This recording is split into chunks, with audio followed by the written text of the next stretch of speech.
kooxda waayaha cusub ayaa waxa ay ka hadashay heesta ay soo saareen iyo weliba sidoo kale sababta ay heestaasi u kasbatay dislaaga waxaa loo yaqaanay tiraha badan. Fanaanka waayaha cusub ayaana ka hadlay hees ay khamiistii soo geliyeen barta youtube-ka taasoo in ka badan 60,000 oo dislaaga la saaray.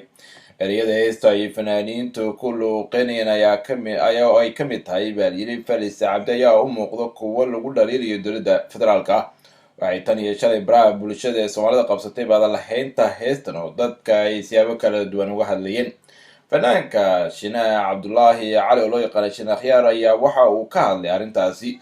waxa uuna yiri heestu waxaa sameeyey waayaha cusub oo hadafkoodu ahaa wacyigelinta ummadda Soomaaliyeed. ujeedada aan u sameynayna waa inaan shacabka Soomaalida ah xilligan xasaasiga ah ee kala guurka lagu jiro ugu iftiinno buu yiri xaqiiqooyin badan oo ka jira buu yiri gudaha dowladnimada, waana sababta keenta buu yiri saameynta intaasi laakiin ay heestani gaarto. waxa uuna sheegay in intani heestani ay in ka badan buu yiri 500,000 ay hadda daawatay. Shinacu ayaana sheegay inay qariyeen qaybta laga arko like-yada heesta iyo weliba dislike-yada ee muuqaalkaasi isagoo sharaxay sababtana waxa uu ku yiri sababtaan u xirnay like-yada ama dislike-yada waxay ahayd buu yiri inaan sida ay dadku ugu marin habaabinayaan inay guul ka dhiganayaan oo ay muujinayaan buu yiri waayaha cusub ay shacabka Soomaaliyeed aysan jecleen. wuxuu dowladda Soomaaliya ku eedeeyay in lacag ay ku bixisay sidii heestani loogu iibin lahaa buu yiri in dislike badan la saaro. saacadii ugu horeysay si fiican ayaanu ula soconay laakiin waxaanu ogaanay buu yiri in 50,000 oo dollar ama 40,000 oo dollar ku dhawaada loo adeegsaday in lala dagaalamo buu yiri xiriirtul qowlka oo lagu soo iibiyay buu yiri dislike sidoo kalena abaabul laga sameynayo baraha bulshada. waxa uuna intaasi uu sheegay in ilaa iyo hadda aysan jirin buu yiri heestaasi in aysan sidii ay dadkaasi rabeen aysan u dhicin.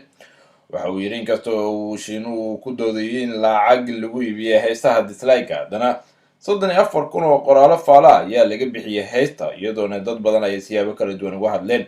dadka qoraalada reebay badankooda waxay dhaliilayeen heesta iyagoona taageero muujinaya dowladda walow kuwa kalena oo kooban ay garab istaageen kooxda waayaha cusub ee heesta soo saartay.